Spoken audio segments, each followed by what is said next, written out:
When I returned from the war, my family exclaimed, "You survived!" I placed my military hat on the counter, confused. "Yes, I've been due to come home for months." My mom stumbled back and grabbed the doorframe. My dad held my sister's hand while her face went ghost white. I locked eyes with each of them, and that's when I saw it. Disappointment. Clear as day. They'd always seen me as the family regret, but I was hoping deployment would change that. I was just about to surprise them with my promotion of $300,000 when my dad butted in. "Son, maybe you should extend your deployment." Suddenly, all of my family's heads turned up in anticipation of my response. "I can't." I was exposed to the burn pit, and it gave me a rare form of cancer. I only have 8 months left to live. As soon as the lie left my lips, I watched their reaction like a hawk. For a split second, I caught the sight of a smirk on every single one of their faces. "That's so sad," my sister blurted out, burying her face in her hands. "They better provide good death benefits at least," my mom said, rubbing my arm. "I think they give $400K to grieving families."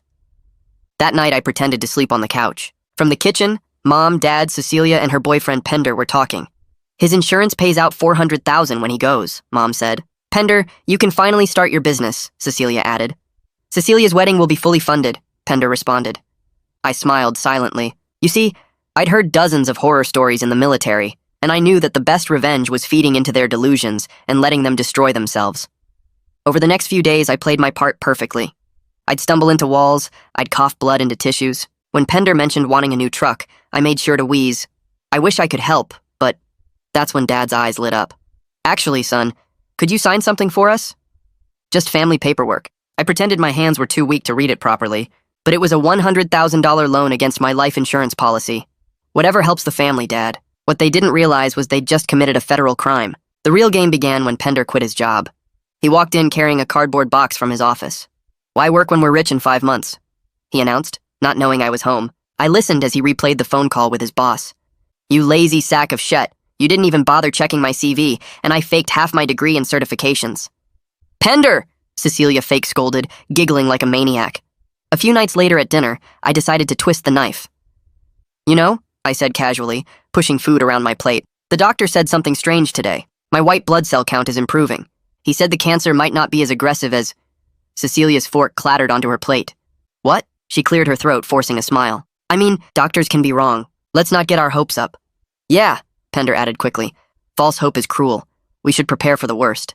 I nodded slowly, but in the back of my mind, I thought about how I'd already spent my $300,000 bonus. The Mercedes AMG in storage. The downtown penthouse already furnished. Every day they thought I was at treatment. I was living my actual life. It almost made me feel guilty, until it was time for the funeral planning. Mom pulled out a literal binder.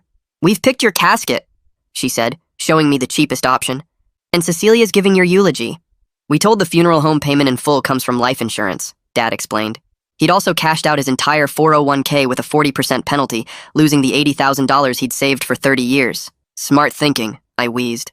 Cecilia had dropped out of college in her final semester, forfeiting her degree and $60,000 in tuition. My mom had broken the apartment lease, owing $15,000 in penalties, and told her landlord to sue her because I'll be rich soon. That night I heard them on a conference call with a voice I didn't recognize. "We need another $100,000, Dad was saying. "The insurance pays out in 2 months maximum." "You understand what happens if you don't pay?" The accent was thick, and there was casino music in the background. "We'll have your money," Pender promised. "His organs are failing." My life had been reduced to collateral. The next morning, Mom handed me a coffee with shaking hands. It tasted bitter. Wrong.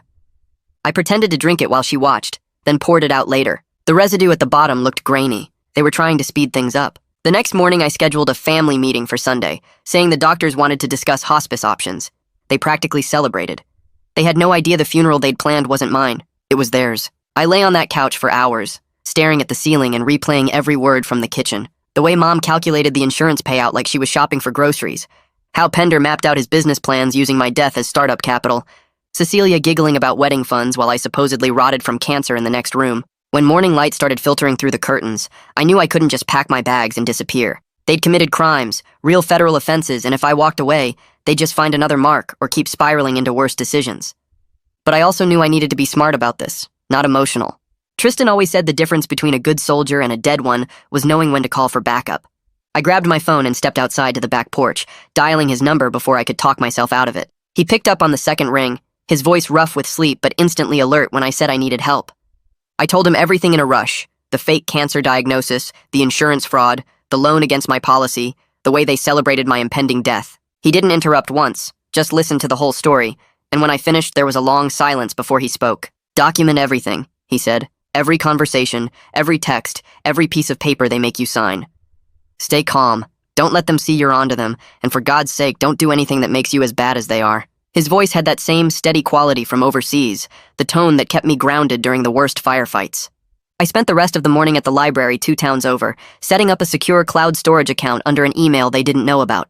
I uploaded every recording I'd made so far, the audio from the kitchen where they divided up my death benefits, the video of Pender bragging about his fake credentials, screenshots of text messages where Cecilia talked about wedding venues.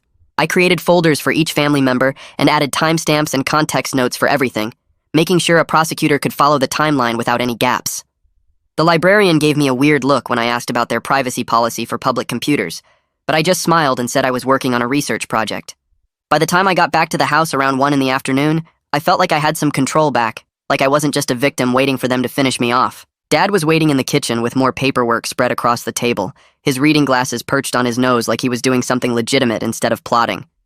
He waved me over with a smile that didn't reach his eyes and explained he needed me to sign a medical power of attorney, just standard stuff for someone in my condition. I pulled out my phone like I was checking messages but actually started recording video, angling it so the camera caught both of us in the documents. My hands shook a little as I picked up the pen, but I made it look like weakness from my fake illness instead of rage. Dad explained the form would let them make healthcare decisions if I couldn't communicate near the end, his voice so caring and paternal that I almost believed he meant it. I watched his face as I signed, saw the little flash of satisfaction he tried to hide, the way his shoulders relaxed once my signature was on the page. He patted my arm and said he was proud of how brave I was being, then carefully filed the document in a folder labeled with my name. That evening I heard voices from the garage and moved closer to the door, pressing my ear against the wood. Pender was on the phone with someone, his voice loud and boastful in that way drunk people get when they think they're being clever. He was talking about the new truck he'd already picked out, laughing about how he told his boss where to shove his job because his girlfriend's brother was about to make them all rich. The worst part was what came next, when he said the dumb bastard didn't even know they'd been planning this for months, that they'd talked about it before I even came home from deployment. My stomach turned as I realized this wasn't opportunistic greed, it was premeditated. They'd been hoping I'd die overseas, and when I survived, they just adjusted their timeline. I backed away from the door before he could hear me and went to my room, sitting on the bed and trying to process what I'd just learned. The next morning, I decided to test them, to see how committed they were to this timeline of my death. At breakfast, I mentioned casually that my doctor said something weird yesterday, that my latest blood work showed improvement in my white blood cell count. I watched Mom's coffee cup freeze halfway to her lips, saw the flash of panic cross her face before she forced it into concern. She set the cup down carefully and said, "Doctors could be wrong. That false hope was the cruelest thing, and I shouldn't get my expectations up." Cecilia jumped in quickly, agreeing that I should prepare for the worst instead of counting on some miracle that probably wouldn't happen. Their eagerness to keep me dying was so obvious it would have been funny if it wasn't terrifying.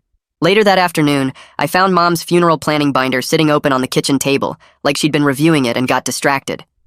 I flipped through the pages and felt my jaw clench with each new detail. She'd picked the absolute cheapest casket option, the kind that's basically particle board with a thin veneer. The funeral home she'd chosen advertised budget packages for families on fixed incomes. There was a handwritten note in her careful script about how the life insurance would pay the funeral home directly, so they wouldn't have to front any money themselves. She'd even calculated how much they'd have left over after funeral costs, with neat columns showing the split between her, Dad, and Cecilia. That night, I was in the bathroom brushing my teeth when I heard voices in the living room, someone on speakerphone with an accent I couldn't quite place. I cracked the door open and heard Dad talking about needing more time, about how the insurance would pay out in 2 months maximum. The voice on the phone was thick and rough, maybe Eastern European, asking when they'd have the rest of the payment. There was casino noise in the background, slot machines and crowd sounds, and the voice said something about understanding what happens if they don't pay. Dad promised they'd have the money, his voice shaking in a way I'd never heard before. Pender chimed in saying my organs were failing, that it wouldn't be much longer, and I realized Dad had borrowed from someone way more dangerous than a bank. The next morning, Mom did something she'd never done in the entire time I'd been home. She made me coffee and brought it to me on the couch. She hovered while I took the first sip, watching my face with an intensity that set off every alarm bell in my head. The coffee tasted wrong, bitter in a way that had nothing to do with how it was brewed. I pretended to drink it while she stood there, making small talk about the weather and asking how I slept. The second she left the room, I got up and poured the whole cup down the kitchen sink, rinsing it carefully. At the bottom of the cup was a grainy residue that definitely wasn't coffee grounds, something that had only partially dissolved. I took a photo of it with my phone, then used a plastic bag to collect some of the residue before washing the cup. My hands were shaking as I sealed the bag and hid it in my room. I grabbed my phone and texted Tristan, my fingers fumbling on the screen. I told him I thought they were trying to speed things up, that Mom had put something in my coffee that morning. His response came back in seconds, all caps telling me to get out of that house right now and call the cops. But I texted back that I needed to see this through, needed them to incriminate themselves completely, so there was no way they could talk their way out of it when this all came crashing down. That afternoon, I drove to the public library 3 towns over where nobody would recognize me. I found a quiet corner in the legal reference section and started pulling books on criminal law. The insurance fraud statutes were clear as glass. What Dad did by taking out that loan against my policy using forged access to my account was a federal crime carrying 5 to 10 years. The attempted poisoning fell under aggravated assault in our state, prosecutable even if the victim didn't actually ingest the full dose. What really caught my attention was the conspiracy section. Everyone who knew about the plan and participated in any way could be charged as co-conspirators, which meant Mom, Dad, Cecilia, and Pender were all potentially facing serious time. I took photos of the relevant pages with my phone and made notes about which statutes applied to which actions. By the time I left the library, I had a clear picture of just how much trouble they'd created for themselves. The next morning, I drove to a hardware store 2 towns in the opposite direction. I bought 3 small recording devices that looked like normal everyday objects.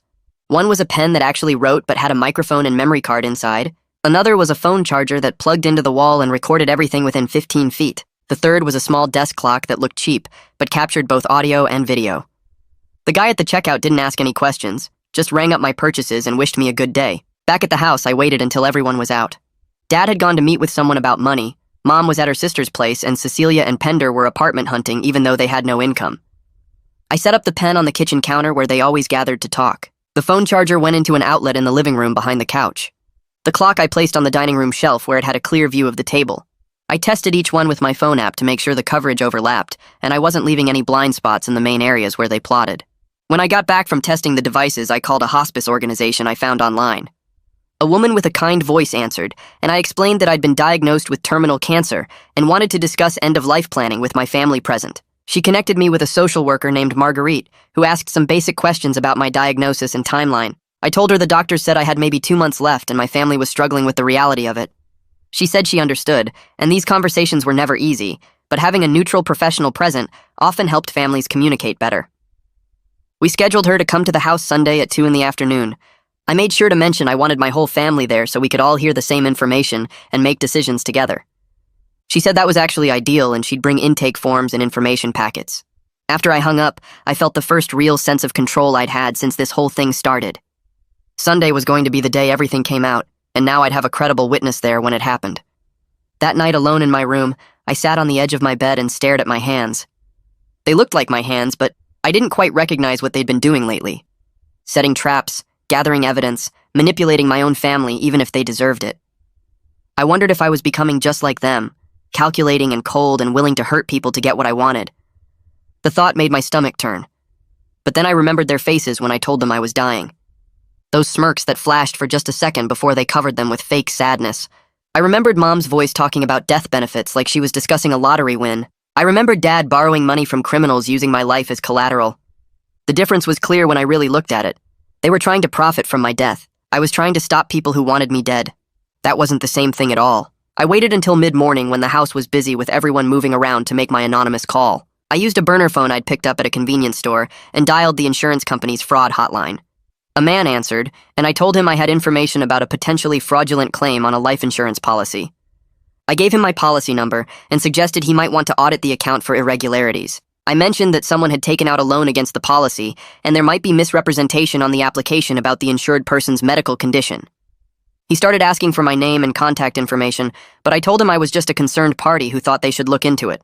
Then I hung up before he could press me further. It wasn't much, but it would get them looking at Dad's paperwork, and once they started digging, they'd find all the forged documents and false statements. The next day, I walked into the police station and asked the officer at the front desk if I could speak with a detective about a potential crime. She made a phone call, and 10 minutes later, a man in his 40s came out to the lobby. He introduced himself as Detective Morris and led me back to a small interview room with a table and 4 chairs. I sat down and told him everything. The fake cancer diagnosis, my family's reaction, the insurance fraud, the loan from dangerous people, and the coffee Mom gave me that tasted wrong. I showed him the photos of the grainy residue and explained I'd saved a sample in a sealed container. He listened without interrupting, taking notes on a yellow legal pad. When I finished, he leaned back in his chair and studied me for a long moment. Then he said he could help, but I'd need to understand this wasn't going to be simple. I'd need to wear a wire and document everything in real time. The case would be stronger if we caught them in the act of planning or attempting something, rather than just relying on past evidence.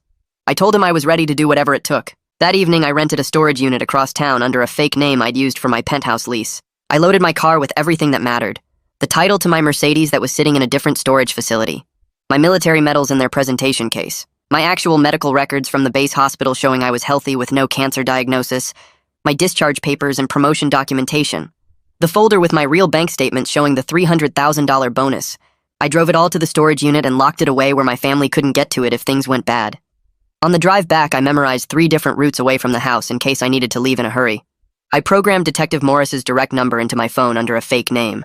I mapped out where the nearest police station was and how long it would take to get there from different locations. I wasn't taking any chances that they might try something before Sunday. The next morning, the hospice intake call happened right on schedule. I gathered everyone in the living room and put Marguerite on speakerphone. She introduced herself and explained she'd be coming by Sunday to do a full assessment and discuss care options. She asked some questions about my current condition and symptoms. Mom's voice broke at exactly the right moment when she described how hard it was watching me decline. Cecilia talked about wanting to cherish our remaining time together and make sure I was comfortable. Dad asked practical questions about pain management that made him sound like a caring father instead of someone counting down days until a payout. Pender even chimed in about how the whole family was committed to supporting me through this difficult time. They performed grief so perfectly, it would have fooled anyone who didn't know the truth. Marguerite said she was impressed by how involved and supportive they all were, that many families struggled to face these conversations. After the call ended, they all looked relieved, like they'd passed some kind of test. I waited until everyone dispersed to different parts of the house before I made my move. I'd printed out forms from a legal template website the night before, official-looking documents with the header, Accelerated Death Benefit Application, across the top. These were real forms that some insurance companies use to let terminally ill people access part of their death benefit early. I filled in most of the fields but left the signature line blank. Then I put everything in a folder and left it on the dining room table where someone would definitely find it. I positioned one of my hidden cameras to capture the table from the perfect angle. If anyone tried to forge my signature, I'd have it on video. The bait was set.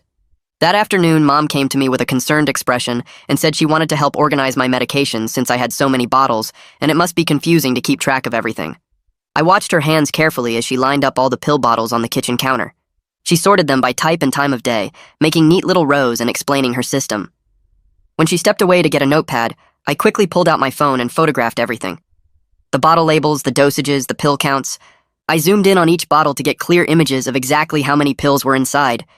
If any went missing or got swapped with something else, I'd have proof of what they were supposed to be. Mom came back and finished her organizing, writing out a schedule for when I should take each medication. She seemed genuinely pleased with herself, like she was doing something helpful. I thanked her and told her it really did make things easier. She squeezed my shoulder and said that's what family does. They take care of each other. The words would have been touching if I didn't know what she'd already tried to put in my coffee. 2 days later, I was in the kitchen making breakfast when I heard Dad get the mail. He came back inside holding a thick envelope with the insurance company logo on it. I watched from around the corner as he opened it and started reading. His face went from confused to pale to red in about 10 seconds. He called for Mom and Cecilia, and they gathered around the dining table while I stayed back where they couldn't see me. Dad read the letter out loud and his voice was shaking. The insurance company was flagging the policy for audit. All benefit access was frozen pending investigation. They had questions about the loan application and needed to verify medical information. The explosion was instant and beautiful. Dad started yelling about timing and how this was going to ruin everything.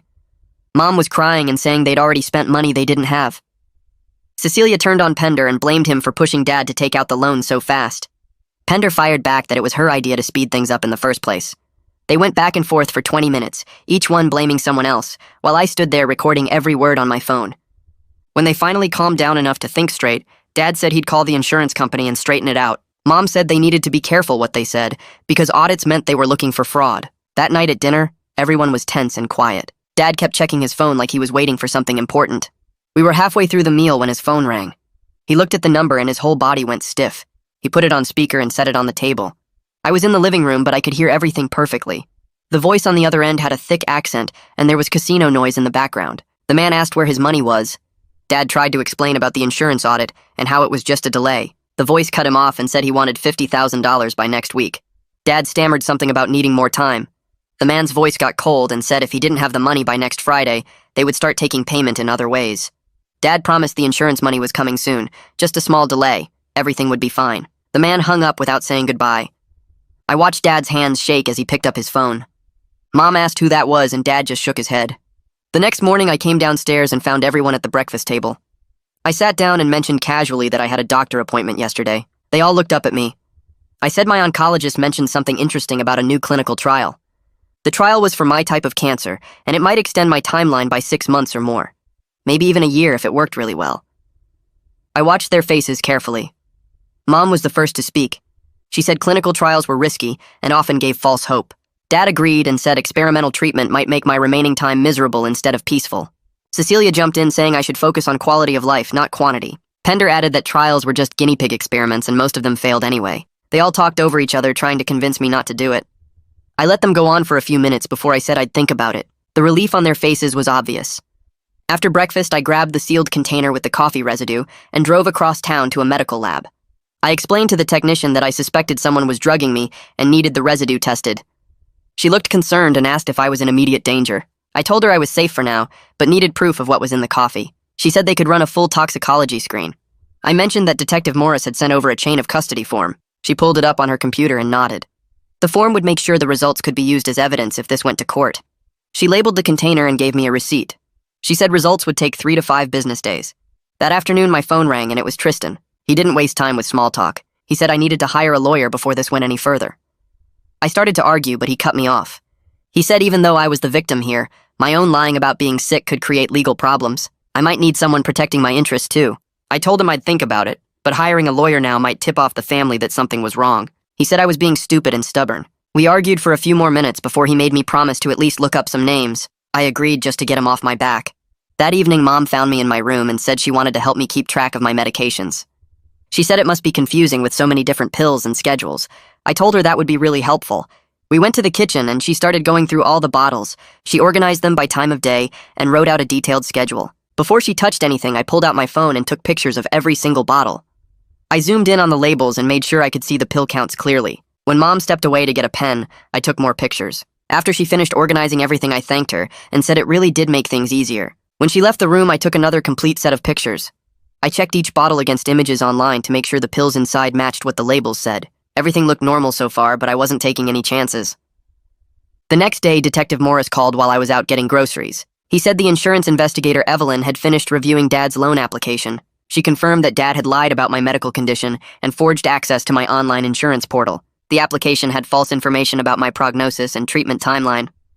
It was enough for fraud charges, but they wanted more evidence of the broader conspiracy before moving forward. The detective said they were building a case that would stick to everyone involved, not just Dad. He asked if I'd noticed anything else suspicious. I told him about the loan shark call and how scared Dad looked. He said that was good information and to keep documenting everything. He explained they'd logged the coffee sample and were tracking whether anyone in my family had purchased sedatives or other substances. He wanted to know if I'd seen anyone going to pharmacies or making suspicious purchases. I realized I hadn't been paying close enough attention to their daily movements. I'd been so focused on recording their conversations that I missed the physical evidence trail. He told me to start watching where they went and what they bought. 2 days before Sunday, a black car pulled up outside our house. A man in an expensive suit got out and walked toward the door. Dad was in the living room, and when he looked out the window, his face went completely white. He told us all to stay inside and went out to the porch. I moved to a window where I could see without being obvious. The man was talking, and Dad was nodding and pulling out his wallet. Dad handed over some cash, but based on the man's angry hand gestures, it wasn't enough. The conversation got heated, and the man poked Dad in the chest a few times. After the man left, Dad stood on the porch for a long time just staring at nothing. When he came back inside, he looked like he'd aged 10 years. His hands were shaking and there was sweat on his forehead even though it wasn't hot outside. That afternoon, I decided to push things further. I was in the kitchen getting water when I let my knees buckle and fell to the floor. I made sure to gasp like I couldn't breathe properly. I kept my eyes half closed so I could see their reactions. The family rushed over and surrounded me. Through my eyelashes, I watched their faces. Pender muttered something under his breath that sounded like finally. Cecilia hissed at him to shut up. Mom's voice was cold and calculating when she asked if they should call for help or just wait and see. Dad said to give it a minute and see if I came around on my own. They stood there watching me struggle to breathe for what felt like forever. Finally, Mom told Cecilia to get me some water. I let my breathing slowly return to normal and opened my eyes fully. They all rushed to help me up and asked what happened. I said I just felt dizzy all of a sudden. Mom said it was probably the cancer progressing and I should rest more. They helped me to the couch and brought me water and pillows. The whole time they were playing concerned family, I was thinking about what I'd just heard them say when they thought I was unconscious. The next morning, my phone rang early, and I saw Detective Morris's number on the screen. I stepped outside to the back porch where nobody could hear me.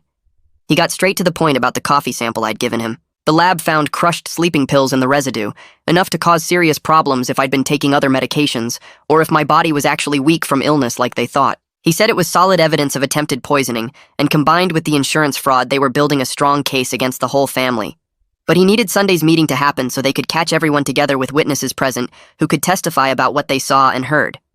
I told him I understood and asked what I should do until then.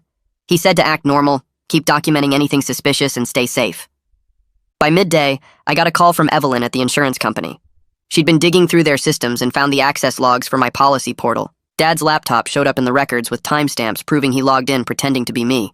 He'd submitted the loan application himself and attached forged medical papers that made my condition sound worse than I'd even claimed it was. She said the fraud was clear as day, and she was working with Detective Morris to have everything ready for Sunday's confrontation.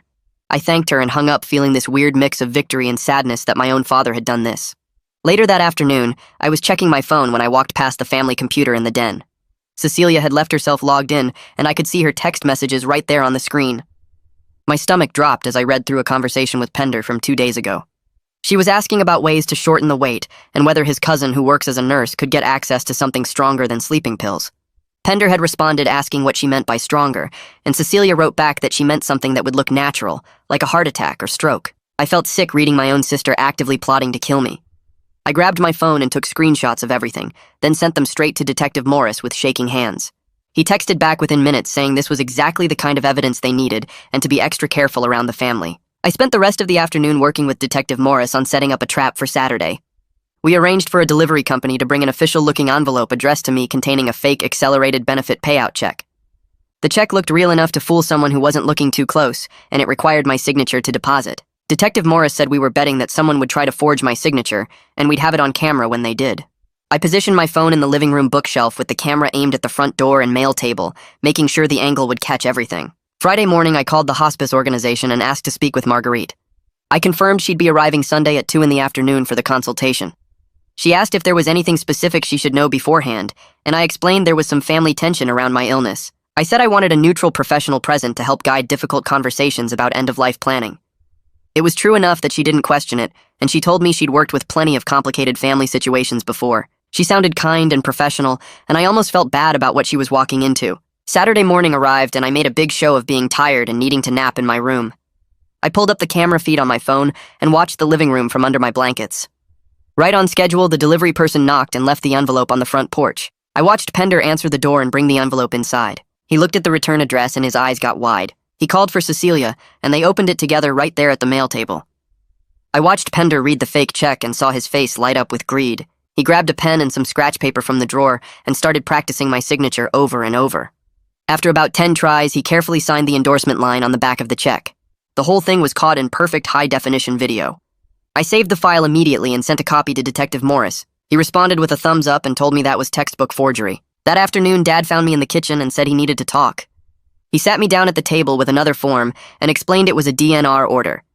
He said it would tell doctors not to try to bring me back if my heart stopped, that it would prevent me from suffering through painful procedures that probably wouldn't work anyway. His voice was so gentle and caring that if I didn't know better, I might have believed he actually gave a damn about my comfort. I signed the form, but it wasn't the one he thought it was. I'd prepared my own version that looked identical, but included hidden language that logged any changes or alterations to the document. I watched Dad's shoulders relax once my signature was on the page, and he patted my hand like a loving father. That evening, I was in the bathroom when I heard Dad on the phone in the hallway. He was talking to someone about finalizing a payment arrangement and asking them to come by Sunday afternoon around 2:30. My stomach dropped hard as I realized what this meant. Dad had scheduled a meeting with the loan shark at the exact same time as the hospice consultation. These were dangerous people who'd already threatened him, and now they'd be showing up right when the police were planning to move in. I waited until Dad went to bed, then called Tristan in a panic. I told him I was thinking about just posting everything online and exposing the whole situation publicly instead of waiting for Sunday. He listened to me freak out for a few minutes, then talked me down in that calm way he has. He pointed out that going public now would warn the family and give them time to destroy evidence. He said I needed to trust the legal process, even though it was scary, and even though it felt like things were spinning out of control. He reminded me that Detective Morris knew what he was doing and had handled situations way more complicated than this. By the time we hung up, I felt steadier, but I still barely slept that night. Sunday morning, I got up early and drove to a notary office across town. I brought documents I'd prepared for a proper living will with an independent executor who wasn't family. The notary witnessed my signature and asked questions to make sure I understood what I was signing. I explained that previous documents I'd signed were done under pressure, and I wanted to make sure my actual wishes were legally clear. She notarized everything and gave me certified copies. I drove straight to my storage unit and locked the originals in my safe, then sent scanned copies to Detective Morris, creating a paper trail that would protect me no matter what happened later today. Back at the house, I found myself alone in the living room, staring at the bookshelf where Mom kept the family photo albums. I pulled down the oldest one and opened it on the coffee table. Birthday parties from when I was 7 with a homemade cake and paper decorations. Christmas mornings with all of us in matching pajamas that Mom insisted we wear for photos. A trip to the beach where Dad taught me to build sandcastles, and Cecilia buried my feet in the sand while laughing. I turned the pages slowly and studied each picture, looking for signs of what they would become.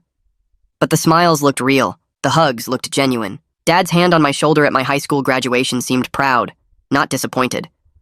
I let myself feel the loss of it, the grief for people who either never existed or died so gradually I didn't notice when they stopped being my family.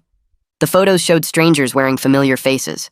I closed the album and put it back on the shelf, accepting that whatever we had been was gone long before I came home from deployment. My phone buzzed in my pocket, and I saw Detective Morris calling. I answered, and he got straight to the point without any greeting. He said even though I was cooperating and clearly the victim of their crimes, my own lie about being sick could create legal problems for me. The insurance company might come after me for fraud. The prosecutor might want to charge me with filing a false report if any medical claims got submitted.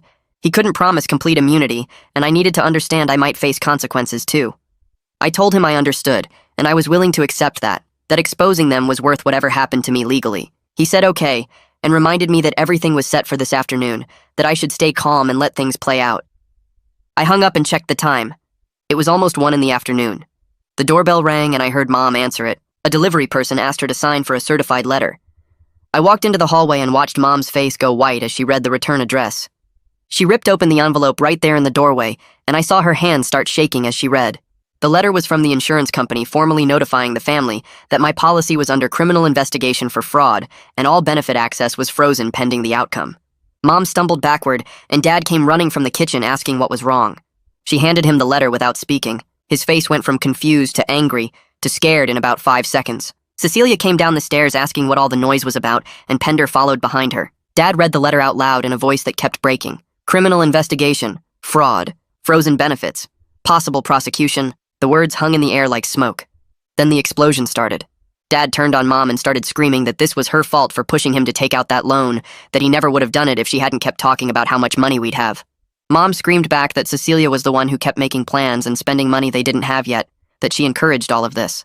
Cecilia started crying and yelling that Pender was the one who quit his job, that he was the one who kept saying I'd be dead soon anyway, so why wait? Pender got in Dad's face and said it was Dad who borrowed from dangerous people, who forged my signature, who got them into this mess. They went around and around, blaming each other, voices getting louder and meaner. I stood in the doorway watching them tear each other apart, and nobody even looked at me.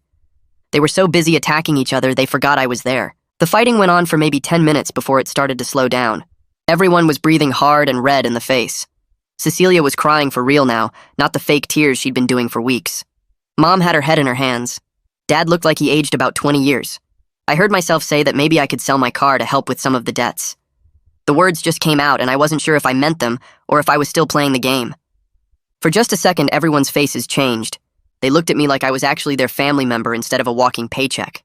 Cecilia came over and hugged me tight, and for a moment she felt like my real sister, the one who used to braid my hair when I was little, and she was practicing for beauty school. But then Dad asked how much the car was worth. I said maybe $30,000. I watched him do the math in his head, calculating whether that was enough to cover what they owed. His face fell when he realized it wasn't even close. Mom asked if I had anything else to sell.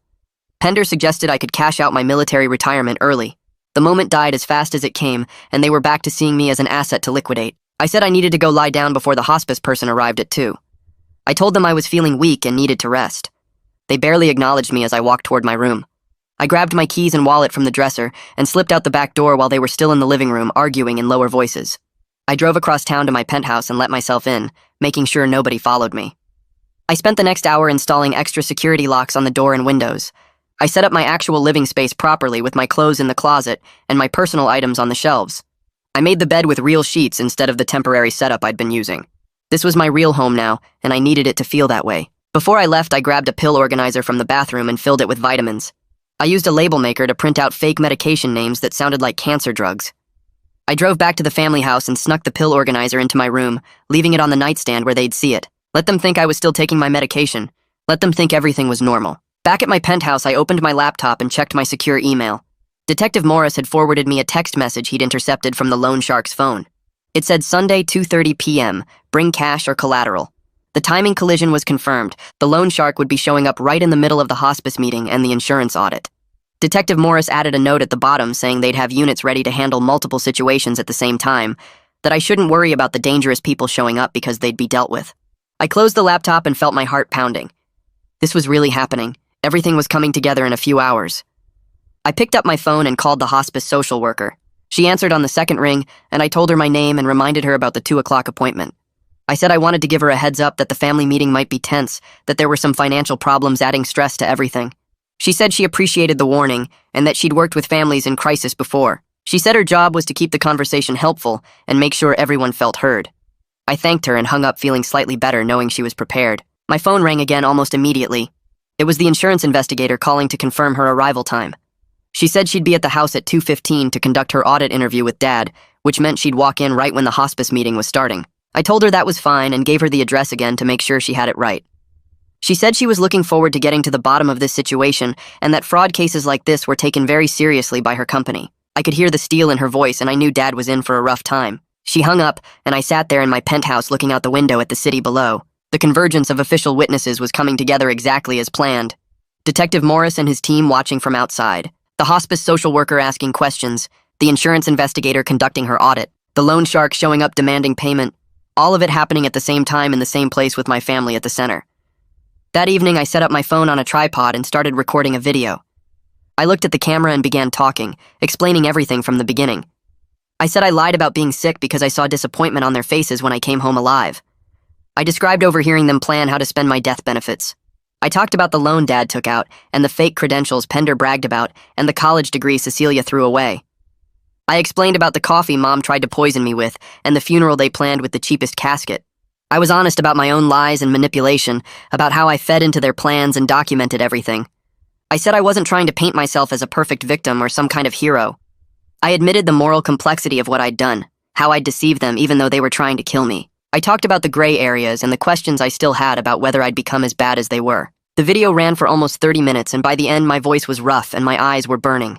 I stopped recording and saved the file to 3 different locations. If something went wrong tomorrow, if the loan shark's people hurt me, or if my family tried something desperate, at least there would be a record of the truth. I saved the video file to 3 different cloud accounts and locked my phone. My hands were still shaking from talking through everything out loud. I stood up and walked to the window, looking down at the city lights below. Tomorrow, at this time, it would all be over, one way or another. I went to my bedroom and pulled out a notebook, the kind with cheap lined paper that I used to use in high school. At the top of the first page, I wrote down the first question I wanted to ask. Something casual about their plans for after I was gone. I crossed it out because it sounded too obvious, like I was fishing for information. I tried again, making it sound more like a dying man wanting to know his family would be okay. I wrote down 5 different versions before I found one that felt natural. Then I moved on to questions about the money. How to bring up the loan without making it sound like I knew it was fraud. How to reference the insurance payout in ways that would get them talking. I filled 4 pages with different approaches, different phrasings, different ways to create openings for them to incriminate themselves. By the time I finished, it was almost midnight and my hand hurt from writing. I read through everything twice, memorizing the questions that felt most natural. Then I tore the pages out of the notebook and fed them through my paper shredder. I couldn't risk anyone finding my practice notes. I set 3 alarms on my phone for 6 a.m. and tried to sleep. I lay in bed staring at the ceiling, running through scenarios in my head. What if they realized it was a trap before the police arrived? What if the loan shark showed up early and things got violent? What if Mom had put something worse than sleeping pills in my coffee, and I'd actually been poisoned with something dangerous? My brain wouldn't shut off and I kept checking my phone every 20 minutes. Around 3 in the morning, I finally dozed off for a few hours. The first alarm went off at 6 and I woke up with my heart already racing. My hands were shaking, so bad I could barely hold my phone to turn off the alarm. I sat up in bed and felt like I couldn't get enough air into my lungs. My chest was tight, and my vision was getting fuzzy around the edges. I grabbed my phone and called Tristan with trembling fingers. He answered on the second ring, his voice alert even though it was early. I tried to tell him I couldn't do this, but the words came out in gasps. He told me to breathe in for 4 counts, hold for 4, out for 4. I followed his instructions, and after a few minutes, my vision cleared. He reminded me that I was doing this to protect myself, that my family had tried to poison me, that their choices created this situation. He said I was brave for standing up to them instead of just running away. He told me to take a shower and get dressed and call him back if I needed to. I thanked him and hung up. I sat on the edge of my bed for another 10 minutes, just breathing slowly. Then I got up and took the longest shower of my life, letting the hot water run over me until I felt almost normal again. At 9:30, I drove to a notary office on the other side of town. The woman behind the desk was in her 60s with reading glasses on a chain around her neck. I told her I needed to revoke some legal documents I'd signed. She pulled out the proper forms and asked me which documents I was revoking. I explained about the power of attorney papers my dad had me sign, the medical decision-making authority, all of it. She typed up the revocation paperwork and had me sign in 3 places while she watched. Then she stamped everything with her official seal and made certified copies. I asked for 5 copies and she ran them through her machine. I paid her in cash and she handed me the documents in a manila folder. I thanked her and walked out to my car. I sat in the parking lot and used my phone to scan all the documents, then emailed them to Detective Morris. Then I texted him that the originals were on their way. I drove to the post office and sent the folder by certified mail with signature required. Now there was a legal record that my family no longer had authority over my medical decisions or anything else. I got back to the family house at 11:45. My stomach was doing flips, but I walked through the front door like everything was normal. Mom was in the kitchen making lunch and asked if I wanted anything. I told her I wasn't hungry. Dad was in the living room watching television. Cecilia and Pender were upstairs. I went to my room and waited. At exactly noon, I heard a car pull up outside. I looked through the window and saw Detective Morris getting out of an unmarked sedan. He was wearing jeans and a polo shirt, looking like he could be anyone. I went to the front door and let him in before anyone else noticed. He followed me to my room and closed the door quietly. He pulled a small device out of his jacket pocket. It looked like a thick button with a wire attached. He had me take off my shirt, and he taped the microphone to my chest, running the wire down to a small transmitter that clipped to my belt. He showed me how to turn it on and off. Then he went over the safety rules. If I said the word hospital, they would come in right away. If things got physical, they were positioned outside and could be through the door in seconds. He told me to try to stay in the main living room where they had the best sight lines through the windows. He asked if I understood, and I nodded. He tested the microphone by having me count to 10 while he listened on his earpiece. Then he put his hand on my shoulder and told me I was doing the right thing. He left through the back door and I watched him walk casually down the alley to where his team was set up. At 1:30, I told my family that the hospice worker would be here at 2. Mom immediately started tidying up the living room. Dad changed into a nicer shirt. Cecilia came downstairs with red eyes like she'd been crying on purpose. Pender was wearing a tie which I'd never seen before. They were all playing their parts. At exactly 2 o'clock, the doorbell rang and I answered it. Marguerite stood on the porch with a leather folder and a kind smile. She was maybe 50 with gray streaks in her dark hair. I introduced her to everyone and she shook hands with each family member. She sat down in the armchair and pulled out her intake forms. She started asking questions about my diagnosis, when I was diagnosed, what symptoms I was experiencing.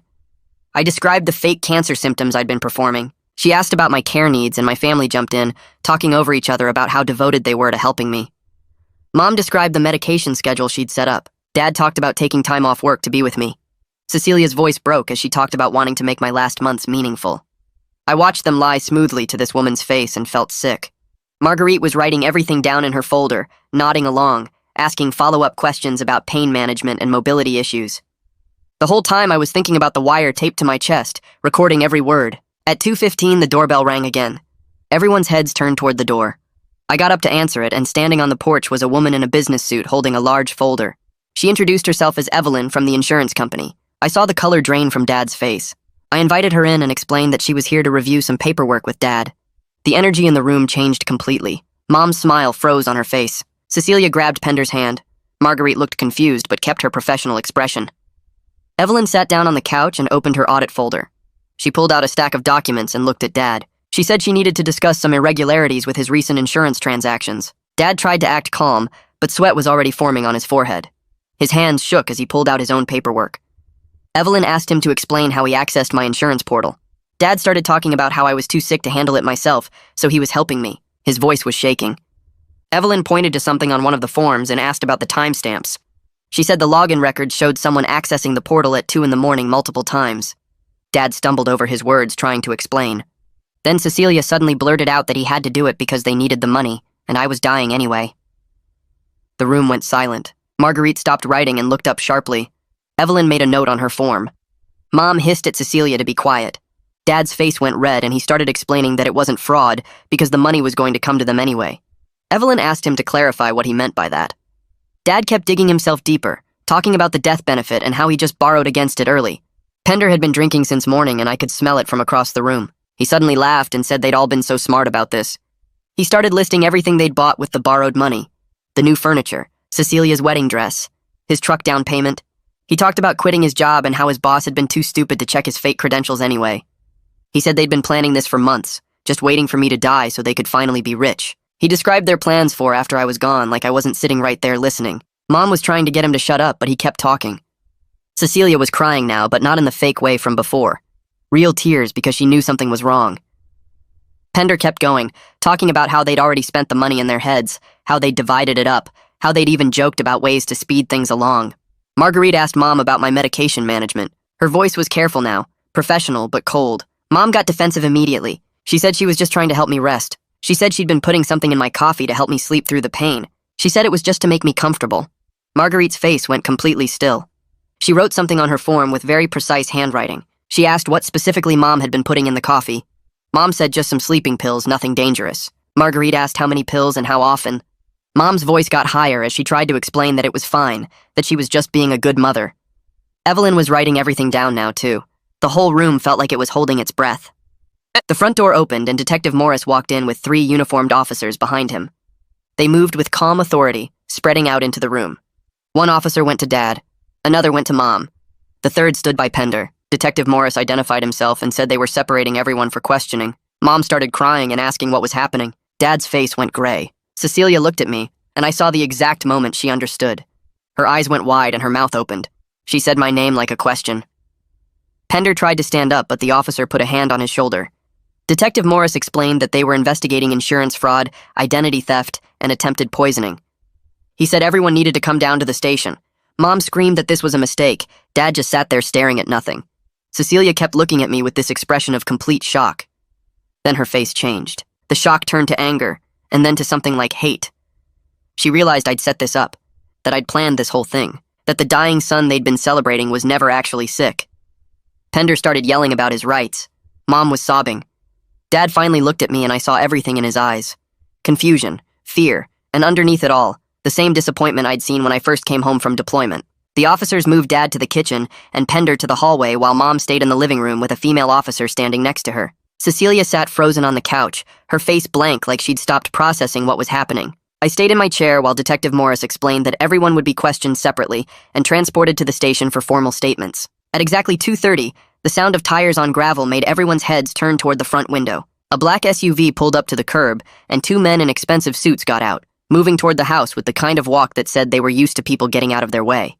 The uniformed officers at the door intercepted them at the end of the driveway before they could reach the porch. I watched through the window as one officer asked for identification, and the taller man in the dark suit pulled out a wallet. The officer's posture changed immediately and he reached for his radio. Within seconds, the shorter man was turned around and handcuffed, while the taller one started arguing and pointing at the house. Detective Morris went outside and I could see him talking to the men, his hand resting casually on his belt near his weapon. The loan sharks my family owed money to were being arrested right there in front of the house, one of them apparently having an outstanding warrant that showed up when they ran his information. The dangerous creditor problem that had been hanging over everything was suddenly being handled by the legal system instead of threatening my family anymore. Mom started crying harder when she saw the men in handcuffs, probably realizing that her escape plan of using insurance money to pay off the debt was completely gone now. Over the next 2 hours, the house transformed into something that looked like a crime scene from a TV show. Evidence technicians arrived with cameras and collection kits, photographing everything and bagging items in clear plastic with labels and tags. They took the pill bottles from the kitchen counter, documenting each one with photos before sealing them. The coffee cup I'd saved with the grainy residue got special attention, carefully packaged with chain of custody forms that Detective Morris explained would track it all the way to the lab and back. They found my hidden recording devices, the pen and phone charger and clock that had been capturing conversations for days, and instead of being mad about it, the detective actually nodded approvingly and said it showed good thinking. The forged insurance documents that Dad had gotten me to sign were photographed in place and then collected as evidence of fraud. My fake medical records that I'd created to support the cancer lie were also taken, which made my stomach twist, because those proved I'd been lying too. Marguerite sat at the dining room table with an officer, giving her statement about what she'd witnessed during the intake meeting. She described Mom's admission about putting something in my coffee and how defensive she'd gotten when questioned about medication management.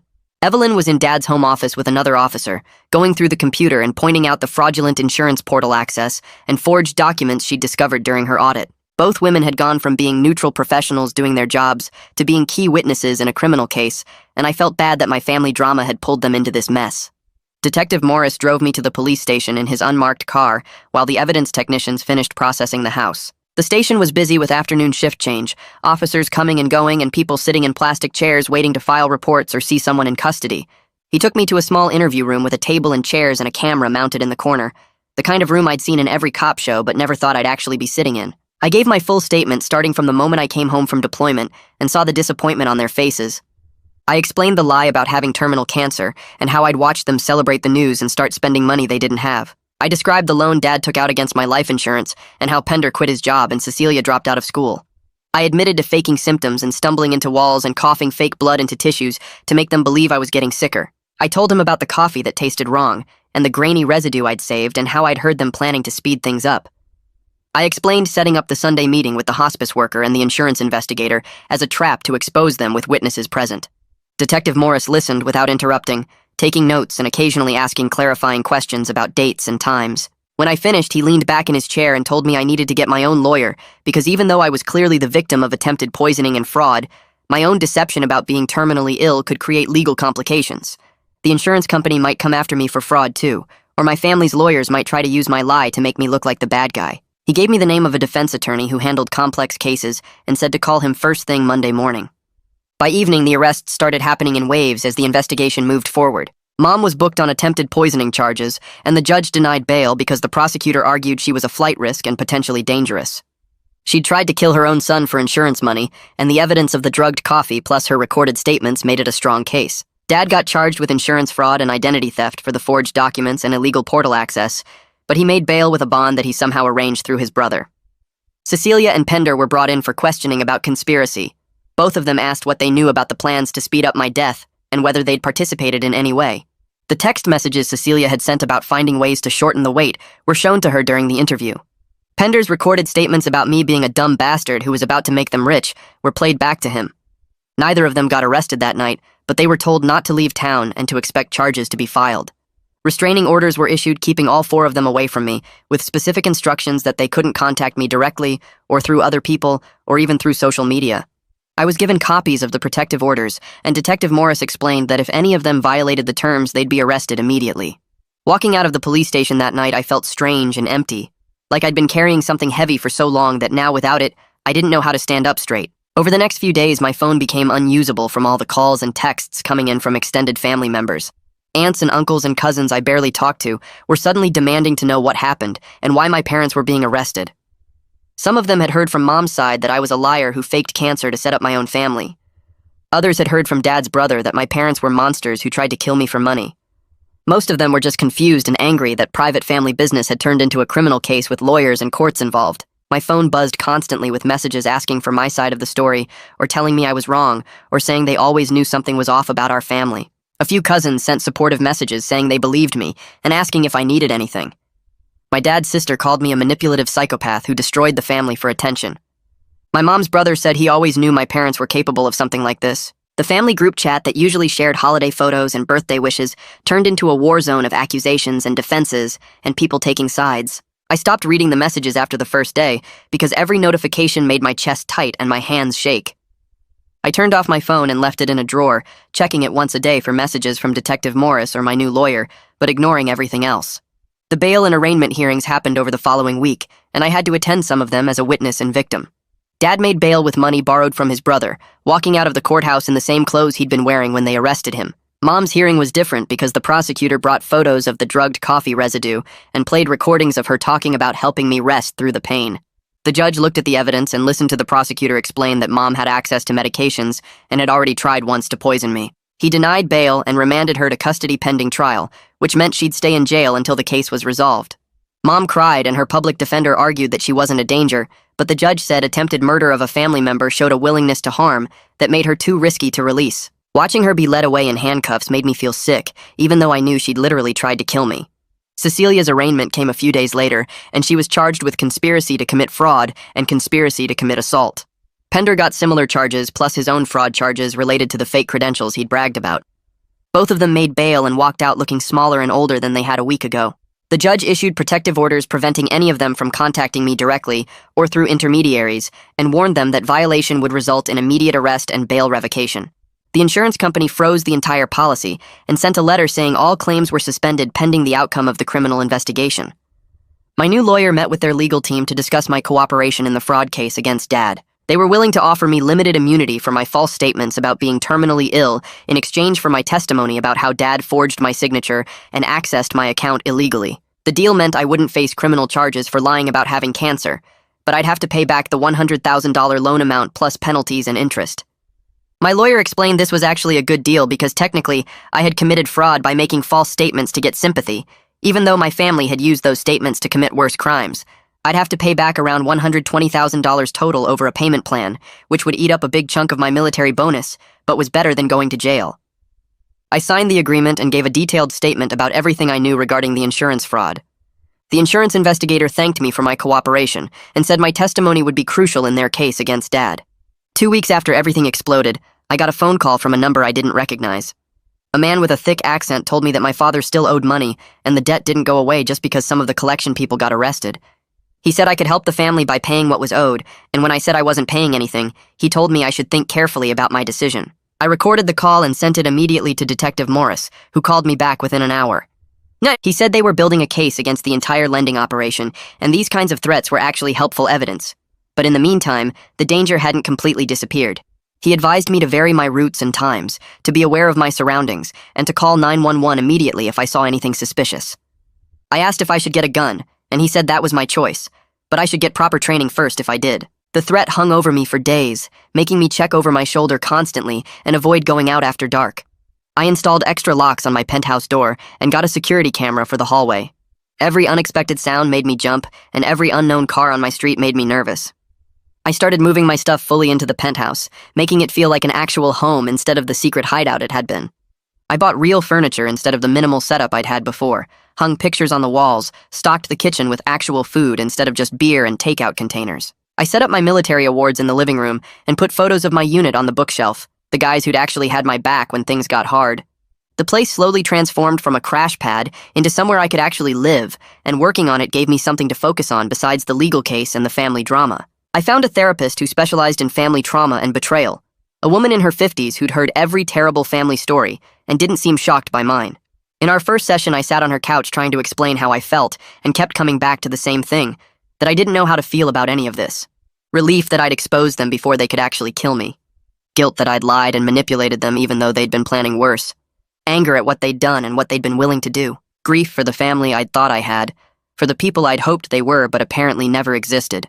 All of it mixed together in ways I couldn't untangle, leaving me feeling numb some days and overwhelmed others. She told me that was completely normal, that trauma doesn't come in neat packages with clear emotions attached. She said we'd work on processing everything piece by piece, and that healing wasn't about making the feelings go away, but about learning to live with them, without being controlled by them. Tristan visited one weekend, and we sat on my balcony drinking beer and watching the city lights come on as the sun went down. For once, we didn't talk about the case or the family or any of it, just sat there like we used to do on base after long days. Eventually, I told him I kept having dreams where my family actually loved me, and the whole thing was a misunderstanding, where I'd wake up and they'd be happy I was alive instead of disappointed. He took a long drink of his beer and said that was normal, that wanting them to be different people didn't make me weak or stupid. He said everybody wants their family to love them. It's hardwired into humans, and just because they didn't doesn't mean something's wrong with me. He told me about his own dad who'd been a mean drunk, and how even now, years later, he sometimes caught himself hoping the old man had changed, even though he knew better. We sat there in comfortable silence, and I felt grateful that at least one person from my life had turned out to be exactly who I thought they were. The insurance company's legal team called 2 weeks later with their settlement offer. They wanted $40,000 paid back over 5 years, plus my full cooperation testifying against Dad in their fraud prosecution. My lawyer walked me through the terms over the phone, explaining that it wasn't perfect, but it was fair, given that I'd lied to them first about being terminally ill. He said taking the deal was smarter than risking criminal charges of my own, that judges don't like it when people file false insurance claims, even if they had good reasons. I signed the paperwork at his office the next morning, agreeing to monthly payments of $667 starting in 90 days. It felt like getting off easy considering everything that happened, and the lawyer said the insurance company just wanted their money back, and a prosecution witness more than they wanted to punish me. 3 months later, I'd settled into what passed for a new normal. Therapy happened twice a week with the trauma specialist, where we worked through trust issues and family dysfunction without trying to rush past the hard parts. Tristan called every Sunday to check in, sometimes just to talk about nothing, sometimes to make sure I was actually going to therapy and not isolating myself in the penthouse. I found a part-time job at a veterans support center, doing intake paperwork and resource coordination, something that got me out of the house and around people who understood deployment without needing explanations. The wire recorder Detective Morris gave me stayed in my desk drawer as a reminder that trust wasn't something you just gave away anymore. It was something you verified first and earned over time. I wasn't happy exactly, not the way people mean when they talk about happiness, but I was safe.